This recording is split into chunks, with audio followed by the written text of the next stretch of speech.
Hello everyone, I am Simran Chaudhary and welcome to all about agriculture.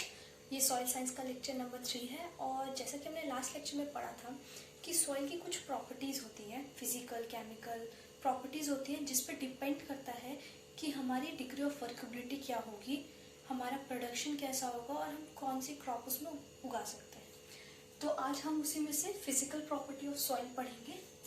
अब इसके अंदर almost 7 topics आते हैं। सबसे पहला है हमारा सॉइल का टेक्सचर।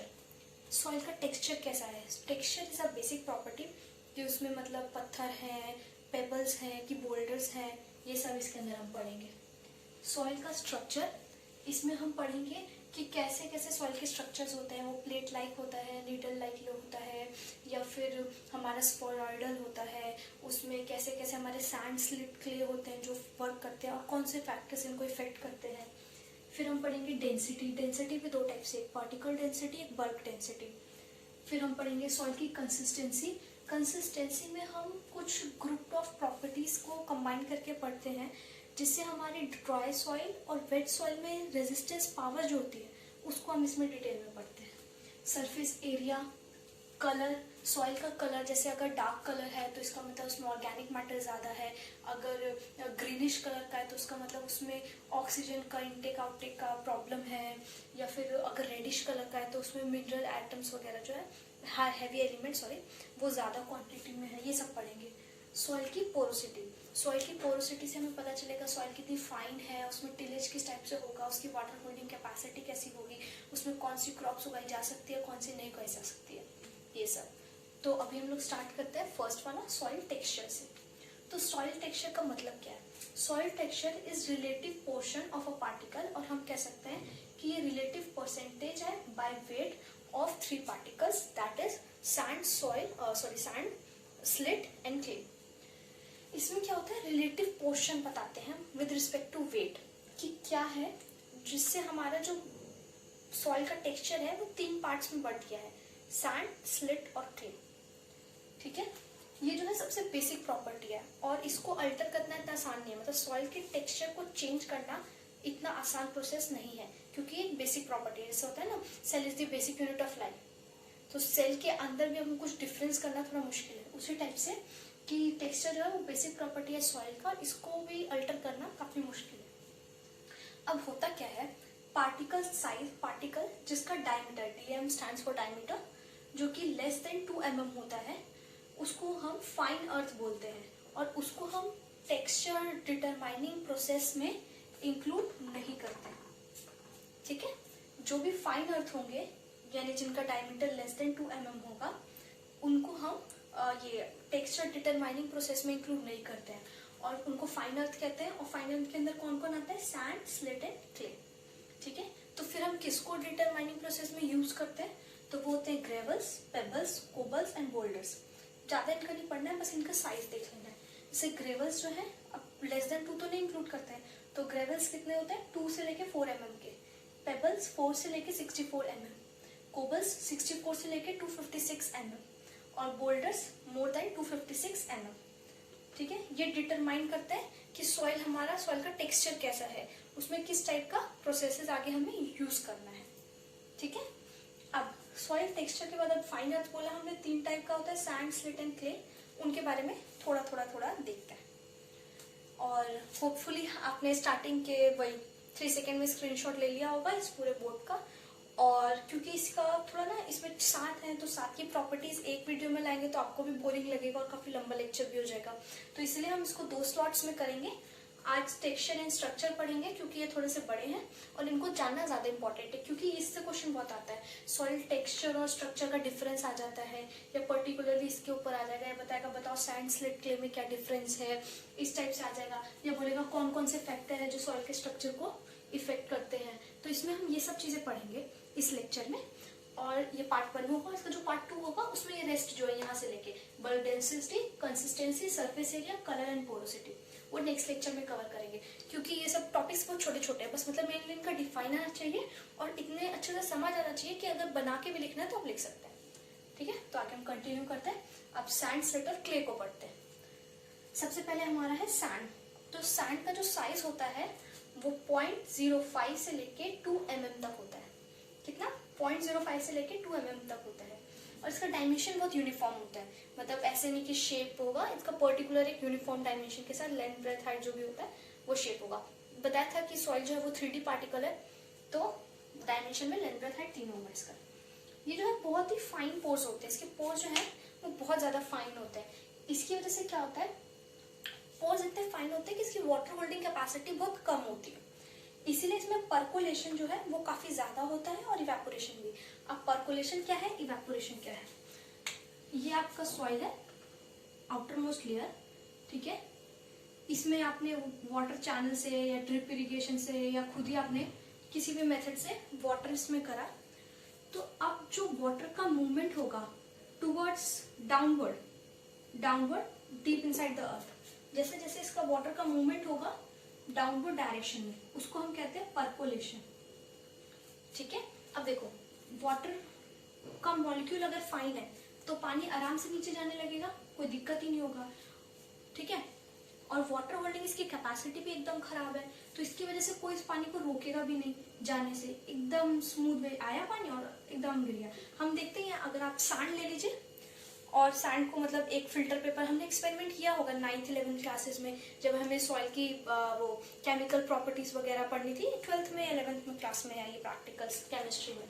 उसमें क्या होता था कि हम फिल्टर पेपर लेते थे, एक में सॉइल रखते थे सैंडी, एक में हम रखते थे क्ले और एक में कोई भी गार्डन दूसरा सॉइल ले लेते थे, और फिर उसमें से हम पानी डालते थे सब में इक्वल अमाउंट में, और फिर जितना पानी वो फिल्टर पेपर से होते हुए फनल के थ्रू नीचे जाता था उसको अमाउंट कैलकुलेट करते थे, और फिर पता करते थे कि कितना पानी जो है वो उसने वाटर होल्डिंग कैपेसिटी कैसी थी, तो उसने कितना पानी होल्ड किया कितना नहीं होल्ड किया, तो ये पता करते थे। तो हम देखते थे कि सैंड जो है उसकी वाटर होल्डिंग कैपेसिटी एकदम पुअर है, क्योंकि पानी हम डालते थे और ऑलमोस्ट 99% वाटर जो है वो नीचे ही आ जाता था। तो वही इसमें पर्कोलेशन काफी इजीली हो जाता है मॉलिक्यूल्स, क्योंकि इसकी वाटर होल्डिंग कैपेसिटी भी कम है और फाइन पोर्स भी है। ये तो हो गया पर्कोलेशन। अब इवेपोरेशन क्या, पानी यहाँ पे है, अब सन आएगा वही हीट अप होगा तो पानी ऊपर वास बन के उड़ने लगता है। तो अगर किसी का वाटर होल्डिंग कैपेसिटी सॉइल का अच्छा होगा तो वो पानी के मॉलिक्यूल को होल्ड करके रखेगा, ज्यादा आसानी से जाने नहीं देगा, तो उसका जो इवेपोरेशन जो है वो भी स्लो होगा। लेकिन क्योंकि यहाँ पे इसकी वाटर होल्डिंग कैपेसिटी बहुत ही कम है और मॉलिक्यूल्स भी बहुत फाइन है, तो इजीली इवेपोरेशन भी हो जाता है। ठीक है, सो क्लियर हो गया होगा कि क्योंकि इसके फोर्स जो है बहुत फाइन है इसलिए इसमें आराम से पर्कोलेशन हो जाता है, और क्योंकि इसकी वाटर होल्डिंग कैपेसिटी बहुत कम है इसमें इवेपोरेशन भी बहुत जल्दी हो जाता है। ठीक है, और क्योंकि इसकी मतलब कुछ होल्ड करने की कैपेसिटी ही नहीं है, इसीलिए ये जो है पुअर स्टोर हाउस होता है न्यूट्रिएंट्स का। प्लांट न्यूट्रिएंट्स जो है सैंडी सॉइल में बहुत ही कम मिलते हैं। ठीक है, पुअर स्टोर हाउस है ये। इसमें ऑर्गेनिक मैटर भी बहुत कम होता है और इसमें टिले जैसा आने, क्योंकि देखो ना होगा क्या, मॉलिक्यूल्स एक दूसरे को बाइंड करेंगे, एग्रीगेट फॉर्म में होंगे, तब ना हम जब उसमें टिलेज करेंगे तो हमें प्रॉब्लम होगा। अब इनमें तो कोई बाइंडिंग ही नहीं है, कोई होल्डिंग ही नहीं है एक दूसरे के लिए, कोई न्यूट्रिएंट ही नहीं है, कुछ है ही नहीं, तो इसमें होल्डिंग का प्रॉब्लम ही नहीं है, तो इसलिए इसमें टिलेज जो है वो भी बहुत आराम से हो जाता है। होता क्या है, ये मेनली क्वार्ट्ज से बना होता है, लेकिन इसमें मेनली क्वार्ट्ज होता है, लेकिन कुछ कुछ जगह पे आपको माइका जैसे या और कोई हैवी मिनरल्स होते हैं वो भी इधर मिल जाते हैं। अब सैंडी सॉइल में ग्रो कुछ होता है, ऐसी बात नहीं है कि कुछ ग्रो नहीं होता है, तो सैंडी सॉइल में हमारा पोटैटो हो गया, ग्राउंडनट हो गया, ये सब ग्रो होता है। ठीक है, हाँ मतलब और भी वैसे पढ़ सकते हैं, पर इस टॉपिक सॉइल स्ट्रक्चर के लिए ये काफी है। फिर आता है हमारा स्लिट और इसमें लोमी भी इसी में पड़ता है हम लोग। इसका साइज है वो इंटरमीडिएट होता है, इंटरमीडिएट मतलब सैंड और क्ले के बीच का जो साइज होगा वो हमारा स्लिट का होगा। कितना, तो 0.002 से लेके 0.05 mm तक का जो साइड होता है वो स्लिट का होता है।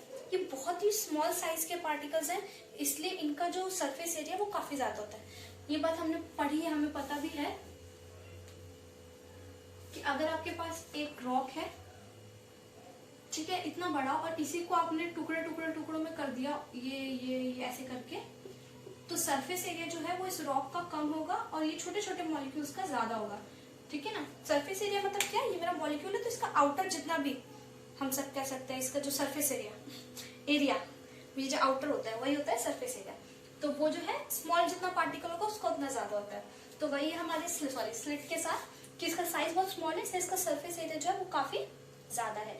और ये आइडियल सॉइल होती है। अगर कुछ भी ग्रो करना है तो कहेंगे कि आइडियल सॉइल क्या है, तो स्लिट लोमी सॉइल होती है, ये आइडियल सॉइल है।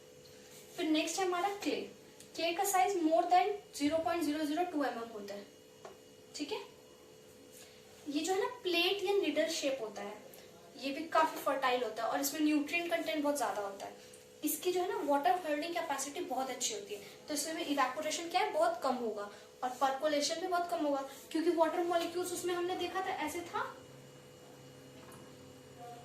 हमारे सॉइल का सरफेस, यहाँ पे ऐसे हमारा पानी डाला तो यहाँ के मॉलिक्यूल्स उसको रोक ही नहीं रहते, इसलिए पानी तुरंत चला जा रहा था। पर यहाँ पे क्या है, सारे मॉलिक्यूल्स एक दूसरे को अच्छे से कर रखा और वाटर आएगा तो ये इसको स्टोर करते जा रहे हैं, तो इसलिए नीचे जाना उतना आसान नहीं होगा। तो इसका जो पर्कुलेशन है वो भी बहुत कम होता है और इसकी वाटर होल्डिंग कैपेसिटी जो है क्योंकि बहुत ज्यादा है और इवैपोरेशन भी कम होता है इसमें। और क्योंकि वही एक दूसरे को एग्रीगेट फॉर्म में जोड़ के रखते हैं आपस में, इसलिए इसमें टिलेज करना भी काफी मुश्किल हो जाता है क्ले सॉइल में। और क्योंकि भाई होल्ड करने का इनका कैपेसिटी है, इसलिए लोग न्यूट्रिएंट्स को भी होल्ड कर पाते हैं। तो ये अच्छे हम कह सकते हैं, जैसे जहां हमने यहाँ पे कहा कि ये पुअर स्टोर हाउस है मिनरल न्यूट्रिएंट्स के लिए, वहीं ये पे गुड स्टोर हाउस है न्यूट्रिएंट्स के लिए।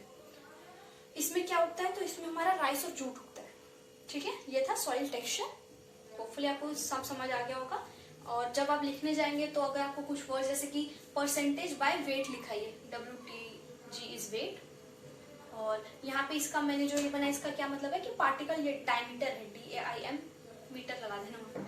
ये जो है अगर लेस देन 2 mm होगा तो वो फाइन सॉइल कहलाएगा और उसको हम डिटरमाइनिंग जो हमारा स्टेप है टेक्सचर डिटरमाइनिंग स्टेप उसमें इंक्लूड नहीं करते हैं। और फाइनल को कौन कौन से आते हैं इसके अंदर, तो सैंड, स्लिट एंड क्ले आता है। फिर ये वही जो कंसिडर करा जाता है वो gravels, pebble, cobble and boulders होता है, उनका साइज लिखा हुआ है। तो ये सैंड, स्लिट एंड क्ले। खत्म हमारा सॉइल टेक्सचर। अभी फिर सॉइल स्ट्रक्चर पढ़ लेते हैं, फिर इनके बीच का थोड़ा एक डिफरेंस है टेबल, वो भी हम पढ़ेंगे। अब नेक्स्ट टॉपिक है हमारा soil structure, next physical property. Structure क्या है, तो the way in which soil particle are group to form lumps और aggregate is known as soil structure. वे जिसमें हमारा जो सॉइल के पार्टिकल्स है उन्होंने एक दूसरे को ग्रुप कर रखा है या फिर बाउंड टुगेदर है एक साथ एग्रीगेट बना के, उसको कहते हैं सॉइल स्ट्रक्चर। अब सॉइल स्ट्रक्चर क्या मतलब इसका इंपॉर्टेंस क्या है, तो सॉइल स्ट्रक्चर जो है वो कंट्रोल करता है कि कितना अमाउंट ऑफ वाटर और एयर जो है किसी सॉइल में प्रेजेंट होगा। अब देखो अगर एग्रीगेट अच्छा खासा बना रखा है, तगड़ा वाला मतलब एकदम एग्रीगेटेड है, तो उसमें जो है अमाउंट ऑफ वाटर होल्डिंग थोड़ी कम होगी और एयर के लिए स्पेस कहाँ बचा, जब सबने एक दूसरे को पकड़ लिया तो स्पेस कहाँ है। वही अगर थोड़ा लूज है एग्रीगेट, ठीक है, लम्स तो है वो लूज है या कम है, तो जैसे यहाँ पे बीच में स्पेस है तो यहाँ पे हमारा वाटर आ सकता है, एयर आ सकता है, तो अमाउंट ऑफ वाटर और एयर जो सॉइल में प्रेजेंट होगा वो हमारा सॉइल स्ट्रक्चर डिटरमाइन करेगा, ठीक है। अब ये तो डेफिनेशन हो गया। उसके बाद इसमें जो प्राइमरी पार्टिकल है ना वो सैंड, स्लिट एंड क्ले होते हैं, ठीक है। जो हमारा प्राइमरी पार्टिकल होगा हमारा सैंड, स्लिट एंड क्ले होगा। वही एग्रीगेट्स फॉर्म बनाएंगे अलग अलग टाइप के और फिर उनको हम पढ़ेंगे। अब ये जो सॉइल हमारा स्ट्रक्चर है ये मेनली 4 टाइप का होता है, प्लेट लाइक, प्लेटी। प्लेट लाइक क्या मतलब, जैसे आपका ये होगा ऐसे ऐसे प्लेट्स लाइक के फॉर्म में, ऐसे प्लेट लाइक फॉर्म में ये प्रेजेंट होगा, प्लेटी लाइक, ठीक है। अब नेक्स्ट हमारा प्रिज्म या पिलर लाइक। ये ना प्रिज्म और पिलर लाइक शेप में होता है और इसकी लेंथ जो है वो 1 to 10 mm होती है। इस सॉइल की अगर हम सेंटीमीटर होती है। प्रिज्म और पिलर जो है वो 1 to 10 सेंटीमीटर होता है। नेक्स्ट है हमारा ब्लॉक लाइक। ये एकदम लिटरली ब्लॉक शेप के पार्ट होंगे। सॉइल का स्ट्रक्चर जो है वो एकदम हमारा ब्लॉक लाइक होगा, ठीक है। और है स्फेरॉइडल, स्फेयर लाइक। इसका जो शेप है वही स्फेयर काइंड ऑफ होगा, एग्जैक्ट स्फेयर तो नहीं कहेंगे, मतलब थोड़ा सा डिसफिगर्ड स्फेयर, लेकिन ओवरऑल स्फेरिकल दिखेगा, ठीक है। क्या बोला मैंने अभी, तो सॉइल स्ट्रक्चर का definition, the way in which soil particle are group to form lumps और एग्रीगेट इज नोन एज, ये K stands for known as soil structure. ये प्राइमरी पार्टिकल इसमें कौन सा है, तो हमारा सैंड, स्लिट एंड क्ले है। टाइप्स की बात करें तो इसमें प्लेट लाइक 4 टाइप का होता है, plate like, prism like, block like and spheroidal या स्फेयर लाइक, ठीक है। ये हो गया। अब जो मेन चीज है जो सबसे इंपॉर्टेंट है ये सॉइल स्ट्रक्चर में, जैसे अगर सॉइल टेक्सचर की बात करें तो इसमें ये इंपॉर्टेंट था, ये फाइन अर्थ के बारे में जो हमने ये और ये पढ़ा, ठीक है।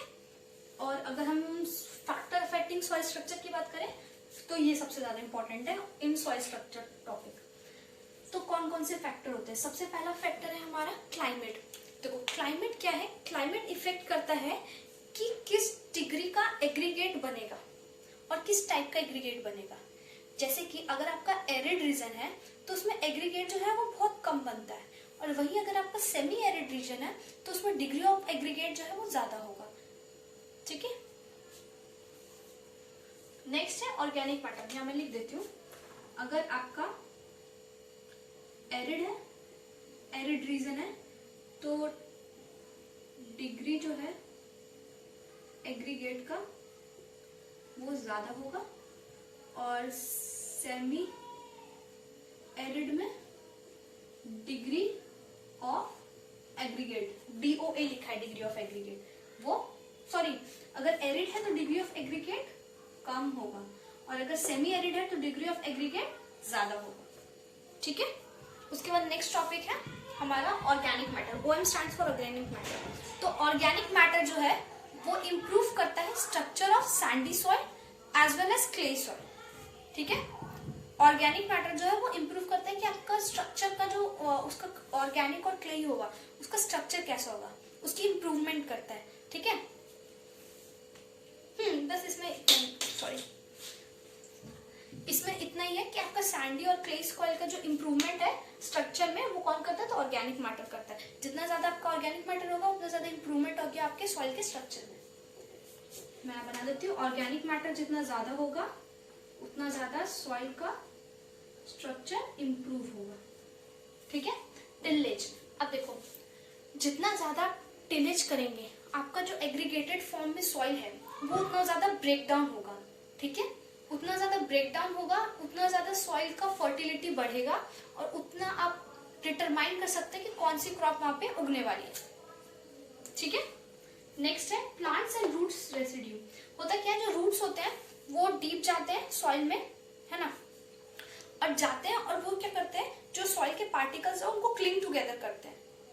Cling together in the sense मतलब उसका एग्रीगेट बनाना स्टार्ट करते हैं ताकि उनके रूट्स में एंकोर हो सके और वहां पे प्लांट जो है हमारा वो इरेक्ट रह सके, ठीक है। और ये तो रूट्स का हो गया। और प्लांट रेसिड्यू की बात करें तो प्लांट के रेसिड्यू जो है वो फूड की तरह काम करते हैं, जो भी माइक्रोब्स वहां पे प्रेजेंट है उनके लिए, और वो माइक्रोब्स केमिकल रिएक्शंस करते हैं जिसकी वजह से हमारे सॉइल का टेक्सचर और स्ट्रक्चर जो है वो इम्प्रूव होता है। नेक्स्ट है वाटर। अब वाटर हमें पता है कि बहुत ज्यादा इम्पोर्टेंट है। जैसे अगर वाटर की क्वांटिटी ज्यादा हो गई तो आपका जो सॉइल है उसके एग्रीगेट्स जो है पूरे घुल जाएंगे, पूरे घुल गए, पूरा कीचड़ कीचड़ काइंड ऑफ हो जाएगा, और आपकी कोई भी क्रॉप उसमें उग नहीं पाएगी, और अगर उग गई तो उसकी प्रोडक्टिविटी अच्छी नहीं होगी। जो उसके अंदर रूट्स होंगे, जो प्लांट्स ऑलरेडी प्रेजेंट होंगे उस सॉइल में, उसके रूट्स जो है वो अच्छे से रेस्पिरेट नहीं कर पाएंगे, ठीक है। उनके पोर्स जो है वो क्लॉग होने लग जाएंगे और आपका प्लांट मर जाएगा अगर वाटर की क्वांटिटी ज्यादा हो गई, एक्सेस अमाउंट में हो गई। और वहां अगर वाटर की स्कैरसिटी हो गई तो आपके जो एग्रीगेट है वो सूखने लगेंगे, एकदम लम्प्स के फॉर्म में रह जाएंगे, और उसमें फिर भी कोई क्रॉप नहीं उगेगी। तो इसलिए वाटर का बैलेंस बहुत इंपॉर्टेंट है, ना एक्सेस हो ना स्कैरसिटी। नेक्स्ट पॉइंट है फर्टिलाइजर। अब फर्टिलाइजर भी दो टाइप के, जैसे कि फर्टिलाइजर NaNO3 काइंड ऑफ के जो फर्टिलाइजर्स होंगे वो आपके एग्रीगेट को स्टेबल बनाने की कोशिश करेंगे, ठीक है। अब वहीं जो फर्टिलाइजर जैसे कि कैन होता है उस टाइप के जो फर्टिलाइजर होंगे वो डेवलप करेंगे गुड स्ट्रक्चर। देखो एग्रीगेट ज्यादा एग्रीगेट रहना भी is not a good thing, क्योंकि अगर आपका मिट्टी जो है वो पत्थर के फॉर्म में होगा, जैसे कि आपने जब फील्ड में प्रैक्टिकल किया होगा तब देखा होगा कि सॉइल आपकी जो आपको लैंड मिलता है उसमें सॉइल अगर पत्थर के फॉर्म में है तो आपका अच्छा टिलेज ही नहीं होगा वहां पे, तो फायदा क्या, टिलेज अच्छा नहीं होगा, क्रॉप अच्छी नहीं उगेगी, वो हमें नहीं चाहिए। हमें क्या चाहिए, गुड स्ट्रक्चर, मतलब एग्रीगेट हो तो एकदम छोटे छोटे अमाउंट में हो, बहुत ज्यादा एग्रीगेट्स ना हो। तो वही है कि फर्टिलाइजर अगर हम NaNO3 kind of fertiliser use करते हैं तो वो एग्रीगेट की स्टेबिलिटी को इम्प्रूव करते हैं और एग्रीगेट को टूटने नहीं देंगे। वही अगर हम कैन लाइक फर्टिलाइजर यूज करते हैं तो वो काम करते हैं डेवलप करने में गुड स्ट्रक्चर, ठीक है। इसके बाद कुछ इनऑर्गेनिक सीमेंट्स होते हैं जैसे CaCO3, ये भी काफी इफेक्ट डालते हैं हमारे सॉइल के स्ट्रक्चर पे। या फिर एक्सचेंजेबल आयंस हो गए, ये आयंस वाला जो है ये हम लोग का अभी एक टॉपिक आएगा आयन एक्सचेंज, कैटायन एक्सचेंज या आयन कैटायन एक्सचेंज कैपेसिटी, उसमें इसको अच्छे से पढ़ेंगे, एक्सचेंजेबल कैपेसिटी। तो ये हो गया आपका 2 topic, soil structure and soil texture. ठीक है, ये हो गया फिजिकल प्रॉपर्टी के 2 प्रॉपर्टीज। अब इसके बाद के रेस्ट के जो आपके 5 बचेंगे वो हम नेक्स्ट लेक्चर में कवर अप करेंगे और फिर आपका पूरा कंप्लीट हो जाएगा। और नेक्स्ट वाले लेक्चर में ही मैं इसका पीडीएफ भी दे दूंगी। मतलब वैसे तो जो मैंने इधर लिखा है वही मैंने उसमें भी लिखा है, बट हाँ कुछ पॉइंट्स जैसे लैंग्वेज में हो गया तो उसके नोट्स भी जो है वो मैं इसका जो सेकेंड पार्ट आएगा उसमें लिख दूंगी। और अगर आपको कोई भी प्रॉब्लम हो तो आप कमेंट बॉक्स में पूछ सकते हैं, मैं आपको आंसर जरूर दूंगी। And thanks for watching.